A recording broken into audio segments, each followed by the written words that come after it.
Oi, tudo bem?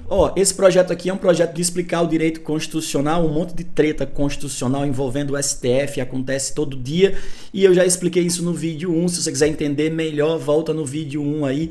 Todos os dias agora eu vou explicar um assunto de direito constitucional, quando tiver treta eu vou comentar também. Reagi ontem a um vídeo, vou fazer reato de outros vídeos também, então vamos seguir em frente. A ideia de hoje é comentar essa notícia que está aqui, que é uma notícia que dá conta que lá na Argentina se vai instituir o trabalho obrigatório para os presos. Quando eu vi essa notícia aqui, eu fui de olho nos comentários aqui, e os comentários são bem interessantes. A galera geralmente olha para essa notícia aqui e acha que essa é uma boa notícia, comemora, muito bem, parabéns, excelente, e a gente está diante da ideia de se obrigar quem está preso a trabalhar. Então vamos comentar isso aí e perguntar se o Brasil poderia ter uma medida semelhante a essa. Bom, primeiro vamos colocar as cartas na mesa. A gente está falando de trabalho obrigatório. Eu estou falando de trabalho obrigatório, então eu estou partindo aqui do pressuposto que a ideia é obrigar a trabalhar. Portanto, alguém cometeu um crime, passou por um processo penal.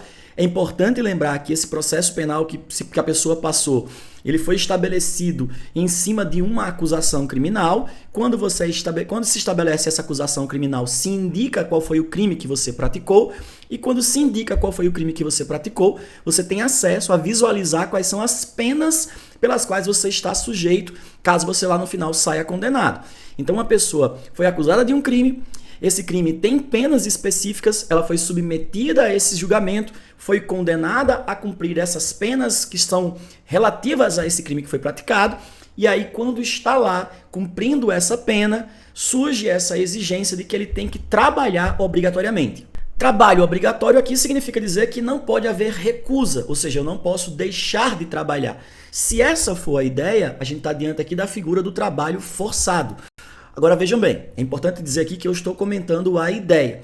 É preciso ver a legislação da Argentina, quais são os aspectos que vão ser colocados lá e discutir constitucionalmente, a partir da Constituição da Argentina, sobre isso. Eu estou comentando aqui na figura do Brasil, então vamos entender como é que ficaria na figura do Brasil. Outra coisa importante também, eu não estou falando aqui daquelas situações em que hoje já é possível que o preso que está cumprindo pena possa, pelo trabalho, remir. Significa dizer diminuir alguns dias de sua pena pelo trabalho. Essa opção ela já existe no sistema legal brasileiro e não é uma opção obrigatória. O preso ele tem a opção, ou seja, se ele trabalhar, ele pode diminuir os seus dias de pena. Nós estamos falando da figura do trabalho obrigatório. E aí, para falar da figura do trabalho obrigatório, você tem sempre que tentar responder a uma pergunta, que é, o preso está dentro da cela. Se você chega à hora do trabalho, chama ele diz assim, eu não vou, faz o quê? Se a sua resposta for, aí ele vai ter consequências penais, ou seja, ele vai aumentar a pena dele, ele vai mudar a condenação dele, você cai em uma discussão. Qual é a discussão? Será que é possível aumentar a pena de alguém depois de uma condenação? A resposta ela vai variar de acordo com o sistema jurídico.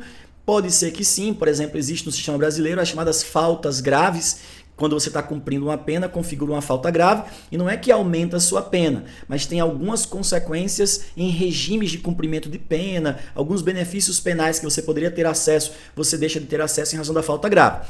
Mas isso é uma coisa. A outra coisa é você imaginar que alguém que se recusa a ir trabalhar num trabalho forçado vai ser obrigado a levar para lá. Ou seja, puxa pelos cabelos, tira de dentro da cela, dá uma chicotada e leva ele até o local do trabalho. Se essa é a conotação de trabalho obrigatório que se tem, aí a gente está diante de um trabalho forçado, de um trabalho equivalente à escravidão. O Brasil tem uma previsão constitucional específica sobre isso, está lá no artigo 5º, está aqui, as vedações de penas, nós não podemos ter vários tipos de penas, banimento, cruel e trabalhos forçados é uma dessas penas que o Brasil não admite. De novo, isso não significa dizer que você possa, para os regimes de cumprimento de pena, estabelecer a relação que o trabalho vai ter para o apenado com os impactos que esse trabalho vai ter na pena que ele está cumprindo.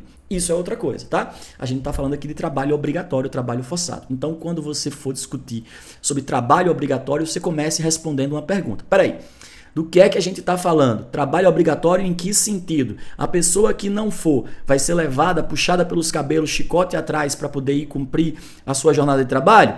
Ou você está falando em um regime de cumprimento de pena, que caso a pessoa não vá cumprir o regime de trabalho, ela tenha consequências penais no cumprimento dessa pena que ela está cumprindo. Porque aí as discussões vão ser diferentes, as conclusões podem ser diferentes e você não discute alhos com bugalhos.